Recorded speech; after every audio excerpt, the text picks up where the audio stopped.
भारतीय इतिहास में देशभक्त और धर्मरक्षक राजाओं का भरपूर योगदान रहा है। बहुत से स्वाभिमानी राजाओं ने देश, धर्म तथा स्वाधीनता की रक्षा के लिए अपने प्राणों का बलिदान देने में जरा भी संकोच नहीं किया। उनके इस त्याग से पूरे भारतवर्ष को गर्व रहा है।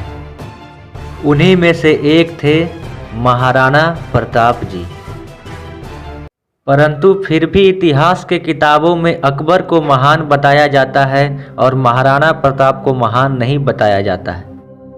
पर सवाल यहाँ यह उठता है कि महानता की परिभाषा क्या है। अकबर हजारों लोगों की हत्या करके महान कहलाता है और महाराणा प्रताप हजारों लोगों की जान बचाकर भी महान नहीं कहलाते हैं। दरअसल हमारे देश का इतिहास अंग्रेजों और कम्युनिस्टों ने लिखा है। उन्होंने उन लोगों को महान बनाया जिन्होंने भारत पर अत्याचार किया था, जिन्होंने भारत पर आक्रमण करके लूटपाट किया था। भारत का जिन्होंने धर्मांतरण किया उसका मान बढ़ा दिया गया और साथ ही साथ भारतीय गौरव को नष्ट कर दिया गया। मेवाड़ के महान हिंदू राजा महाराणा प्रताप अपने पराक्रम और शौर्य के लिए पूरी दुनिया में जाने जाते हैं। एक ऐसा राजपूत सम्राट जिसने जंगलों में रहना पसंद किया लेकिन विदेशी मुगलों की दास्तां कभी स्वीकार नहीं की, जिन्होंने देश, धर्म और स्वाधीनता के लिए सब कुछ न्यौछावर कर दिया।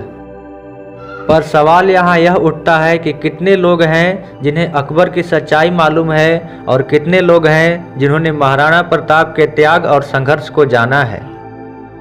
प्रताप के काल में दिल्ली में तुर्क सम्राट अकबर का शासन था, जो भारत के सभी राजा महाराजाओं को अपने अधीन कर मुगल साम्राज्य की स्थापना और इस्लामिक परचम को पूरे हिंदुस्तान में फहराना चाहता था।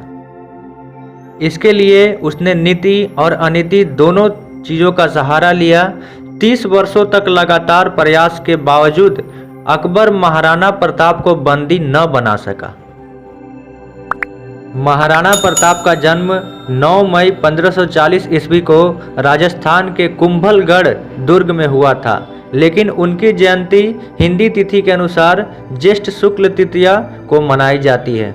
उनके पिता महाराजा उदय सिंह और माता रानी जीवत कंवर थीं। वे राणा सांगा के पौत्र थे। महाराणा प्रताप का राज्याभिषेक 1 मार्च 1576 ईस्वी को हुआ था और वो मेवाड़ के राजा बना दिए गए थे।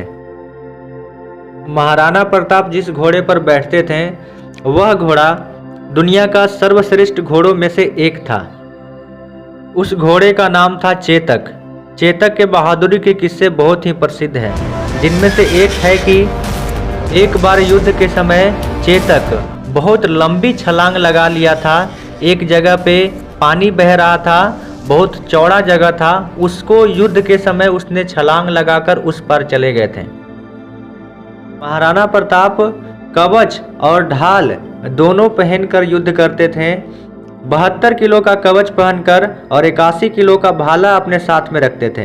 कुल मिलाकर 208 किलो का वजन उठाकर वो युद्ध लड़ते थे। जरा सोचिए उनकी शक्ति क्या रही होगी। इस वजन के साथ रणभूमि में दुश्मनों के साथ पूरा दिन लड़ना कोई मामूली बात नहीं है।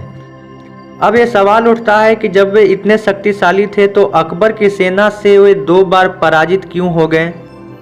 इस देश में जितने भी देशभक्त राजा हुए हैं उनके खिलाफ उनका ही कोई अपना जरूर रहा है जो गद्दारी किया है। जयचंदों के कारण देशभक्तों को बहुत नुकसान उठाना पड़ा है और देश को काफ़ी नुकसान उठाना पड़ा है। जिस समय महाराणा प्रताप ने मेवाड़ की गद्दी संभाली थी उस समय राजपूताना साम्राज्य बेहद नाजुक दौर से गुजर रहा था।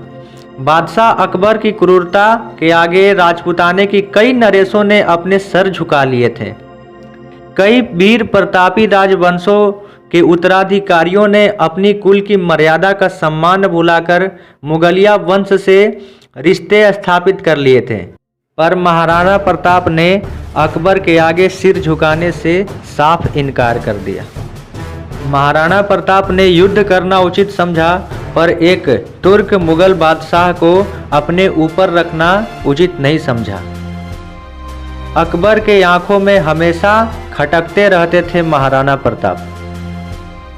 अकबर चाहता था कि महाराणा प्रताप अन्य राजाओं की तरह उनके कदमों में झुक जाए। महाराणा प्रताप ने भी अकबर की अधीनता स्वीकार बिल्कुल नहीं किया था। अजमेर को अपना केंद्र बनाकर अकबर ने प्रताप के सामने सैनिक अभियान शुरू कर दिया। अकबर ने आसफ खां के नेतृत्व में मेवाड़ पर आक्रमण करने के लिए भेज दिया। आखिरकार 30 मई 1576 ईस्वी को बुधवार के दिन प्रातःकाल में हल्दी घाटी के मैदान में विशाल मुगलिया सेना और मेवाड़ी सेना के बीच भयंकर युद्ध छिड़ गया, जिसे हल्दी घाटी का युद्ध भी कहा जाता है। इस युद्ध में महाराणा प्रताप ने अभूतपूर्व वीरता और साहस से मुगल सेनाओं के दांत खट्टे कर दिए और अकबर के सैकड़ों सैनिकों को मौत के घाट उतार दिया।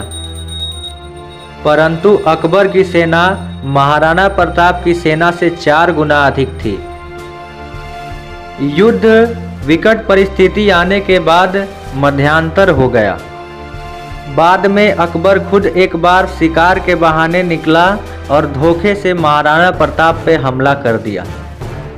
महाराणा प्रताप ने तत्कालीन परिस्थितियों को ध्यान में रखते हुए अपने आप को पहाड़ी क्षेत्रों में स्थापित कर लिया और छोटे छोटे छापामार युद्ध प्रणाली के अंतर्गत शत्रु सेना को हमेशा हतोत्साहित करते रहे।